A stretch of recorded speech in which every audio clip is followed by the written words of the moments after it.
mapadaan sa kalsadang ito sa bayan ng MacArthur sa Leyte, hindi maiwasang mapatingin, mapatanong at matakot sa kanilang natatanaw. Sa gitna kasi ng malawak na lupain, may biglang sumulpot na isang gahiganteng barko. At sa nakalipas na mga linggo, ang barkong ito mula sa dagat abay tumawid papunta sa lupa. Ang mga dinaanan nito, inararo at sinira. Tuloy ang tingin dito ng mga residente, isa itong halimaw. Hindi lang daw kasi ito simpleng barko, kundi cutter suction dredger. Gagamitin sa pagpapalawak ng operasyon ng black sand mining sa Leyte.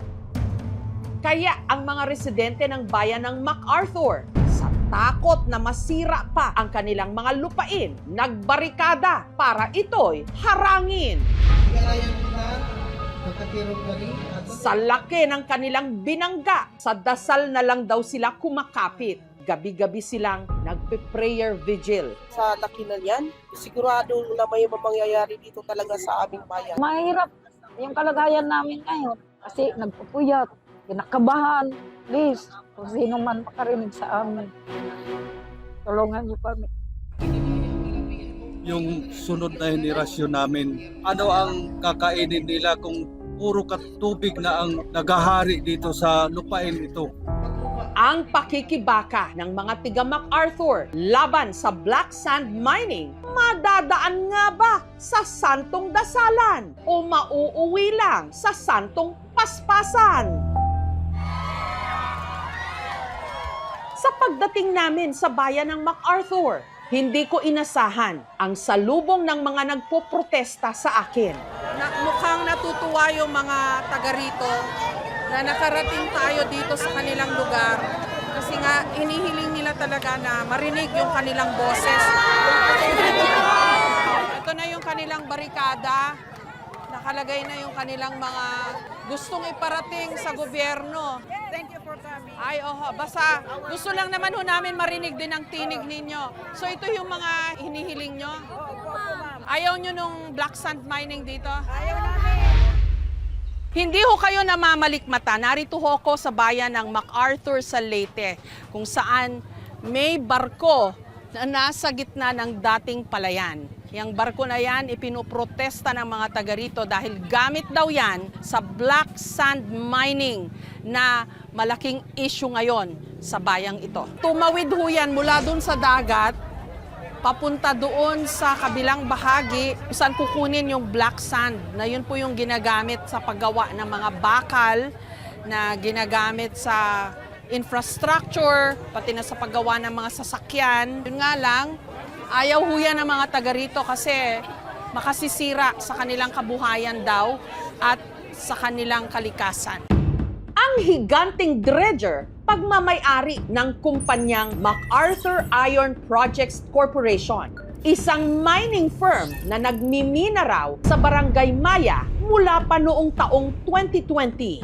Magnetite o black sand ang minimina nila rito. Ito ang pinagkukunan ng iron ore na kalimitang ginagamit sa paggawa ng bakal. Gayunman, nasuspende ang operasyon ng kumpanya noong 2022 dahil inireklamo ng mga residente ang mga nasirang irrigation canals.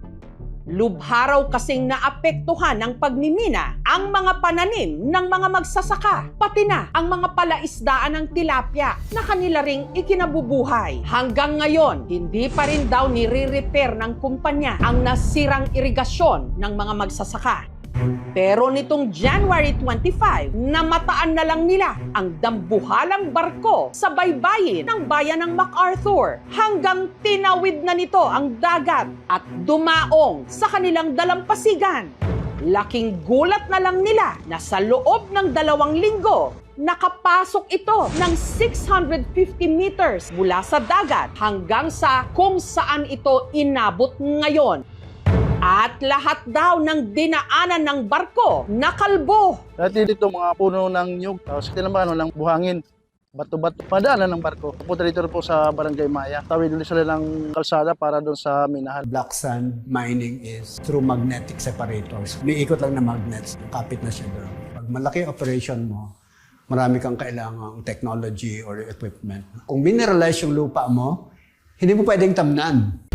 Na-interview ko ang leader ng mga nagbabarikada, si Jesus. Mang Jesus, ano ho yung ipinoprotesta nyo rito? Ang ipinoprotesta po namin dito ang totally na pagpapahinto ng pagmimina. Dahil ang pagmimina po nangyari 2010 pa. 2012, malaki ang turisyo ng mining company. Pumatay po ito ng 27,000 kilos na crude tilapia galing sa Bito ng Lawa. So nasisira ho yung kabuhayan Yes po, nyo? ma'am. Ano ho itong barkong to? Saan ho nang galing daw? Bigla na lang yan dumating rito at sinasabi na wala pa silang permit sa pagmimina, pero bakit dumating ang isang barko na malaki? Gagamitin daw ho ito sa pagmimina? Ayon sa mga ipinapalabas na pag-uulat ng mining company, isang kagamitan pagmina po yan. Saan Tatawid po papunta ho daw? dito sa aming prime. Sa kabila? Yes po. Masisira naman yung mga... Yes, sila na ma'am. Tutuluyan na nilang wasakin ang prime irrigated rice land ng MacArthur Liti. Isa pa sa ikinababahala at ikinagagalit ng mga residente, ang mga nagtatrabaho raw sa minahan, pati na ang nag-o-operate ng dredger na barko, mga Chino. May Chino ho Yes po dyan? ma'am, marami. O itong buwan lang to, kasabay ang isyo na nagbabalitaktakan sa Senado. Ang binabanggit sa gitna ng karagatan. Bakit dito nasa mainland kami walang gobyerno na tumatanaw kung anong nangyayari sa amin? Ang tinutukoy nyo ho yung issue sa Spratlys. Opo, ma'am. Na bakit doon kalaban yung mga Sino? Chino. Pero dito, sabi So, nyo, pero may accommodated yan, nakahotel yan eh. so may Escorted pa. mga Chino ho Opo, dyan ma'am. sa loob. Opo ma'am. Ang sabi pa ho ng kumpanya, nakakapagpaganda raw ng soil quality yung ginagawa nilang black sand mining. Ano masasabi nyo roon? Sino ba talaga ang papanilwalaan ng taong bayan? Ang iyang scientifico na pagsusuri galing mismo sa ating Departamento ng Agrikultura o yung mapanlinlang ng mga Chino? At saka sa tingin nyo ho, ano nangyari sa mga palayan? Eh wala ma'am, non-productive until now. Ano ho nangyari sa lupa? Wala, Kasi, naging lawa. paano ho yan? Hanggang kailan po kayo magbabarikada rito? Hanggang hindi kami pinapakinggan ng gobyerno, hindi naman kami violente. Nananawagan lang kami kung nasaan ang gobyerno sa aming daing. Anong balak nyo ho ngayon? Eh, kaya nga, tumutulong na kami na maging national issue na sana dalhin na ito sa Senado.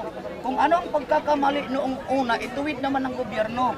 Dahil kapag ka na ng mga Chino at big time na politiko, pabor sa libo-libong magsasaka. Thank you so much, ma'am. Thank you for hearing us, ma'am. Salamat ho, kami dapat magpasalamat. Pinaparinig nyo yung inyong mga hinaing.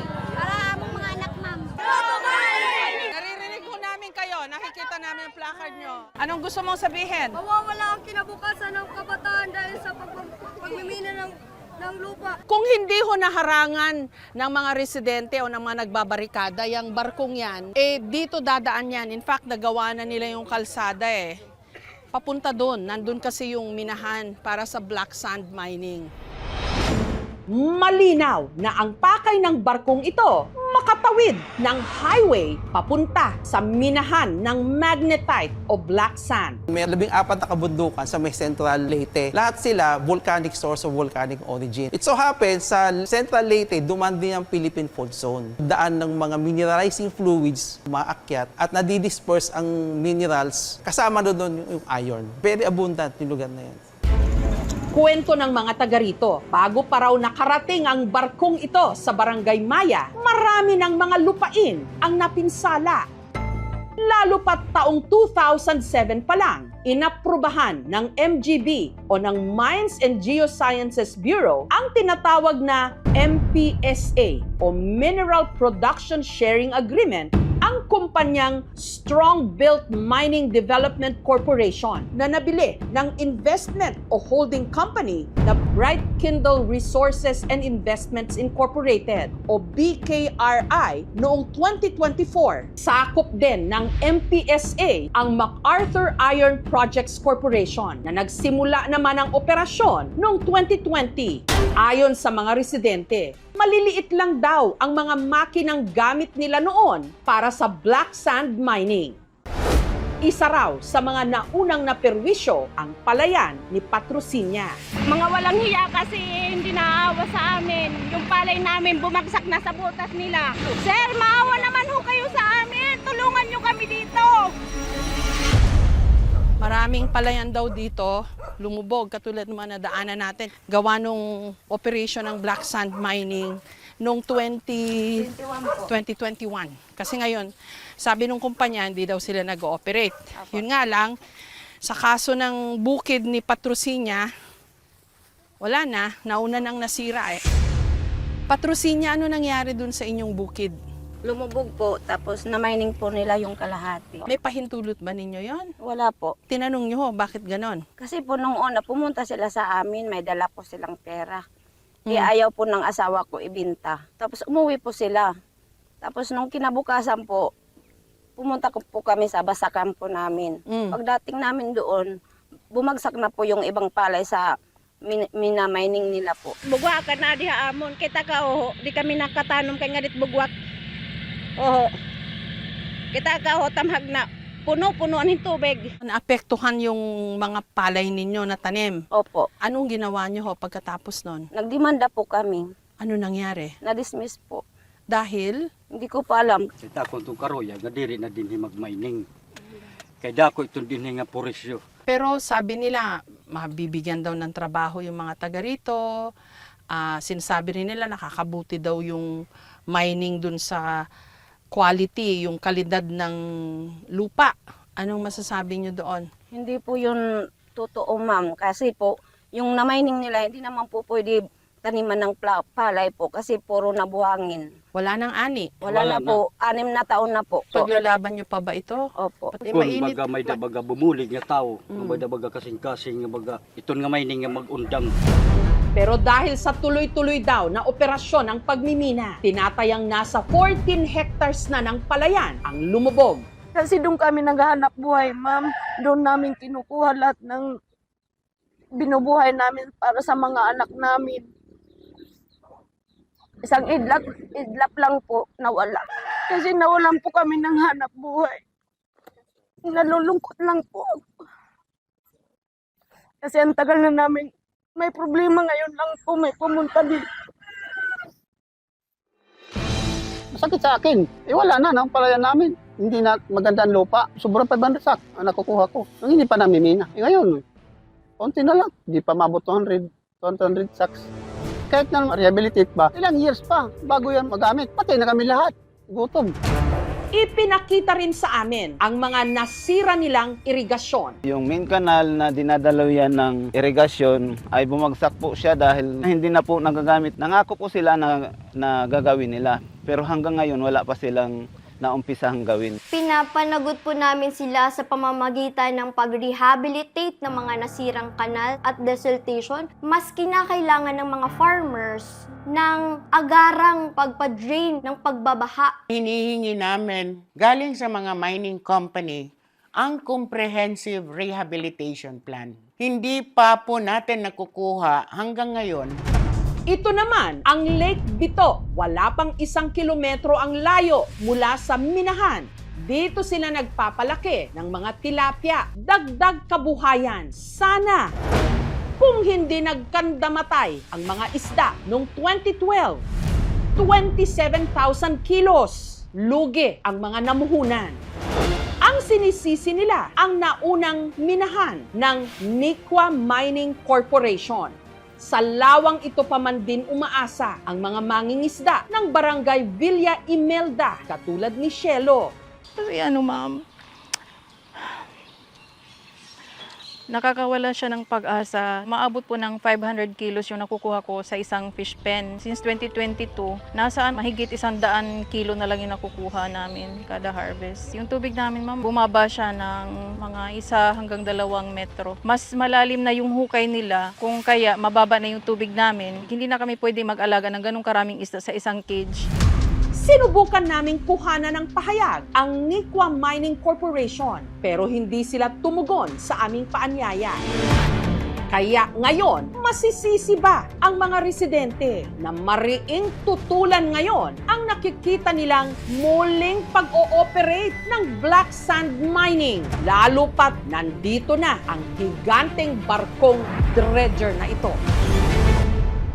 Kasalot iton din kay mamay ba iton kadako-dako Kasi nga ni ang gutiyay pala nga barko. Dako na taperde. Asay peton ma'am kay dakon doro. Ang gusto namin sabihin ngayon, gumalaw na ang gobyerno. Wala pong ideya ang National Irrigation Administration dito po sa pag-allow sa mining operations ng MIPC. Gumagawa na tayo ng paraan para lang matugunan ng mga kanilang pangangailangan sa patubig. Ang provincial government ng Leyte nagsumiti raw ng request para masuspinde ang pagpasok dito ng barko. Yung dredger na yan is not a friendly sight and is not welcome. Galing China ito. Sabi nga nila, binabantayan natin ang West Philippine Sea. Tapos dito pala sa East Philippine Sea. Mukhang hindi natin nabantayan. Ang tanong dito, hindi ba namin alam to? Hindi. Mukhang binaliwala rin kami. Dumiretso lang sila. Nabulaga na lang kami na nandyan na yung barko. Ang Sangguniang Panlalawigan issued a request to all parties involved. In particular, si MGB to suspend it. Gagawin namin lahat ng makakaya namin para yung dredger na yan is umatras. May mga permit sila galing sa taas. Kaya nakarating dito yan na wala namang problema. Wala akong power, wala akong ano dyan, kung bawal ba. Nasa gitna lang ako, wala akong pinapanigan. So ang part lang na ginhatagan local government unit na business permit is tinatawag lang other construction of utility project in AC. Waray pa mag-issue ang munisipyo an operation and mining activity. But in fact, kita kung gibubuhat, tasubay lang itong balaog. Actually, waray pa man mining na itong issue, kundi inila nga bards kung kay ano nga umabot niya da. They are ready already to operate. However, wala pa silang approved nga 3-year work program. No movement, no extraction, no mining operation. Nitong Miyerkules, sa kalagitnaan ng aming pag-iimbestiga, nakatanggap kami ng mensahe na ipupull out na raw o aalisin na sa lugar ang barkong dredger. The company has posted a rehabilitation bond of 56 million pesos to the Mines and Geosciences Bureau or MGB. The funds assure the proper restoration of mined-out areas. MIPC will restore the land area to full cultivation before its return to the owners. In light of the current situation and in the interest of maintaining harmony and preventing further escalation, MIPC has decided to withdraw the dredger and reevaluate its current work plan.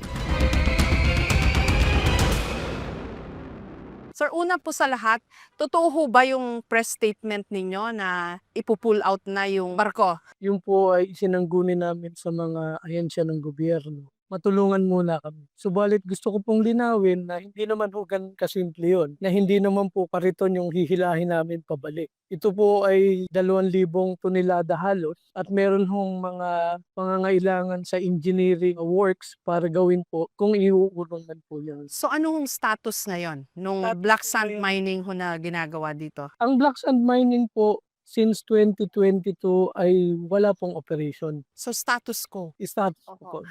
Ano hong posisyon nyo ba dito po sa pagpoprotesta po ng mga residente? Iginagalang po namin yung posisyon nila na sila po ay may objection, meron ho silang mga grievance na tinatawag. Subalit ito naman po ay welcome sa amin.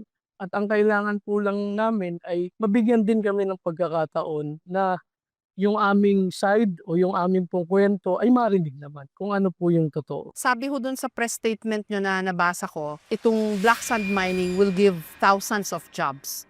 Tama ho ba? Nung pagsisimula po nung aming operasyon dito, noon pa lang po nabigyan namin ng trabaho yung mga tao rito.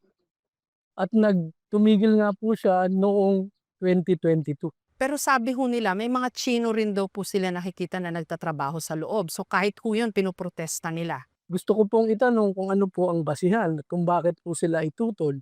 Sapagkat yung teknolohiya po na pagdadala namin ng dredger dito ay teknolohiya po na ating hiningi ang tulong ng ibang bansa dahil ito ho ay advancement sa technology. Kung iisipin nyo po, yung aming dredger ay napakalaki. Kaya ho, naging tampulan ng mga question at kung ano mang yung pinoprotesta po nila So tungkol yung bahaging yun, naintindihan nyo po, na parang ang turing na nila dun sa CSD, yung cutter, suction dredger ay parang monster sa gitna ho ng kanilang mga taniman ng nyog at palay. Opo. Yung mga Chino po, talagang bahagi po ng kontrata na, Bahagi na sila. nagtatrabaho po sila dyan sa loob ng kumpanya.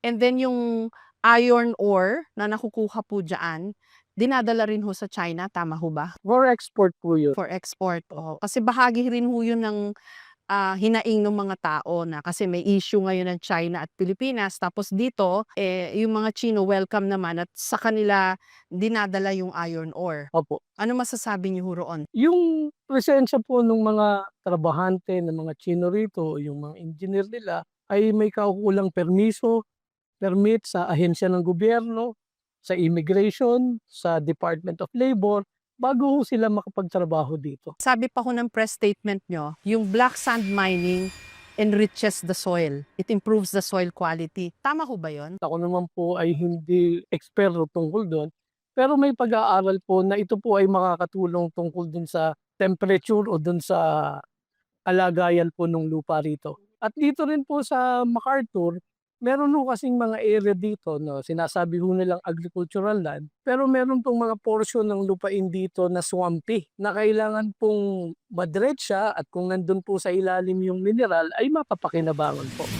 Ang problema kasi kapag over-mineralized ng iron ang lupa, hindi lumalago ang mga halaman, kaya nagkakaroon ng nutrient imbalance. Pangalawa, mataas ang density ng iron. Naharang nito yung mga katubigan at ibang mga solutions na kailangan sa paglago ng halaman. Kung kaya, nagiging bansot at hindi nagiging malago.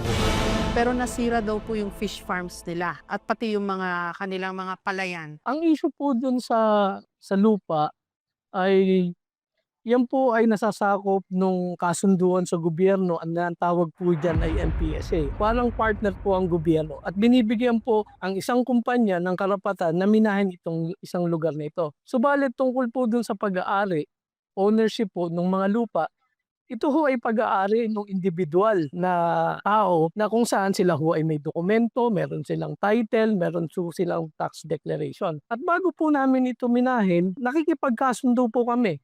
May kontrata pong pinipirmahan dun sa individual na may-ari ng lupa. Mga walang hiya kasi hindi naawa sa amin. Yung mga nasira daw po yung kanilang mga fish farm at yung kanilang mga palayan at saka pati irrigation canals ho nila. Ano masasabi niyo ho doon? Una-una, meron naman hong mga grievance mechanism na itinakda ang ating ahensya ng gobyerno kung sakasakali po na meron po silang reklamo. Kagaya po nung nasabi ko na, noong pang 2022, tumigil po ang operasyon namin dito. Nagkaroon ako ng hope na talagang mapupull out siya. Pero magiging totally kampante lang talaga kami dito kapag wala na siya talaga dyan. Magbabarikada kami, handat na dyan ng barko. Samantala, ang kinatawan ng 1st District ng Leyte at dating House Speaker Congressman Martin Romualdez at ang kanyang pamilya nadadawit sa issue dahil sa napaulat na di umano koneksyon nila sa MacArthur Iron Projects Corporation o MIPC. Sa official website kasi ng Bright Kindle o ng BKRI, nakasaad na taong 2022, inihalal bilang isa sa board of directors nito si Andrew Julian Romualdez, anak ng dating Speaker Romualdez.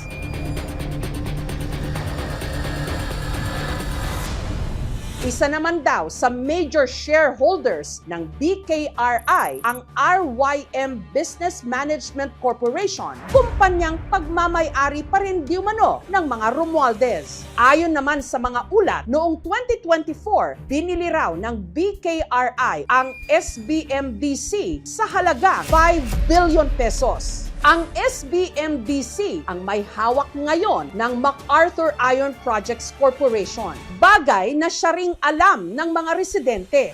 Nandiyan naman sa pinapalabas ng mga dokumento na binili ito ng speaker. Harap-harapan ako mismo nagsasalita. Pero ngayon nagtatago sila. Itinatago nila, nagiging apektado ang mga departamento dahil mismo ang regional offices na dapat gumalaw, si speaker ang naglagay eh. Paano gagalaw ang isang ahensya ng gobyerno pabor sa mga tao kung sila'y mandated ng mga politiko? Yun ho ang problema nyo. Yan ang problema namin. Matagal na kami rito, ma'am. Ilang linggo na kami wala bumababa rito ng ahensya ng gobyerno upang tanungin kung anong hinaing namin. Wala nakikipag-usap ho sa Wala inyo? po, ma'am. Ang MacArthur Iron Projects Corporation po ay pag-aari ho ng individual na investor at wala pong kinalaman dito ang dating speaker. As a private corporation, wala ho kaming connection sa dating speaker. Hininga ng aming team ng pahayag ang opisina ni Romualdez. Sa kabila ng mga ulat at lumabas na datos, mariin pa rin nilang itinanggi na merong koneksyon si Romualdez sa SBMDC, sa MIPC, pati na sa BKRII. I am not an owner, shareholder, or any way involved in Strongbuilt Mining Development Corporation, MacArthur Iron Projects Corporation, or Bright Kindle Resources and Investments Incorporated. According to documents sent to my district office, the company has committed to withdraw the dredger and is reassessing its work plan in coordination with the local government units. We stand with the community in supporting responsible and sustainable mining that safeguards the environment while promoting jobs and livelihoods. Kami po dito sa MacArthur Iron Projects Corporation, hindi pa ho kami nagmimina. Pipigilan nyo yung isang bagay na hindi pa nagsisimula. Paano nyo po pipigilan yun? Eh wala pa naman po kaming sinisimulan.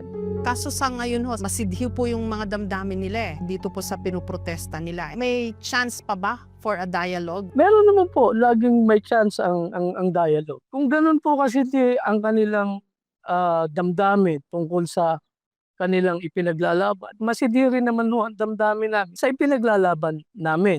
Yung aming ginagawa dito ay above board. Wala ho kami itinatago. Kaya po open kami. May ipinagtatanggol din naman po kami yung aming mga empleyado rito na nabigyan ng pagkakataon na magkaroon ng opportunity para magtrabaho. Yung opportunity para makadagdag sa social at saka economic development ng MacArthur bilang 5th class municipality, ito ang pagkakataon. Sapagkat sa buwis, sa mga projects, sa social responsibility po, Sinubukan din naming kuhanan ng pahayag ang mga kumpanyang Strongbuilt Mining Development Corporation at Bright Kindle Resources and Investments Incorporated. Hindi sila tumugon sa aming paanyaya. Bawat isa sa amin, may karapatan ipagtanggol ang lupa kung saan kami pinanganak. Kung sinasabi ng gobyerno, ikakabuhay namin, malaki ang epekto sa ekonomiya, 2% galing sa mining. Kung pumapasok sa kaban ng bayan, sa amin lang pakinggan kami ng gobyerno. Ilang linggo na kami dyan, pero wala man masking isa ahensya ng gobyerno na bumababa upang kausapin kami. Sana, bago nila payagan yung mga ganitong uri ng kumpanya, sana wag nating kalimutan na ang agriculture is the backbone of the Philippine economy. Pero pag yung pagkain ang nawala, wala na pong wala nang sa yung pinaghahanap buhayan natin. Bigas, hindi buhangin ang kinakain namin. Hanggang mawala yung barko na yan dyan, hanggang iuwi nila doon sa China. Ipaglalaban po namin yung karapatan namin para hindi sila makatawid doon sa palayan namin. Gusto ko po sana tulungan po kami para po hindi na, mawala na po yung mining dito sa amin.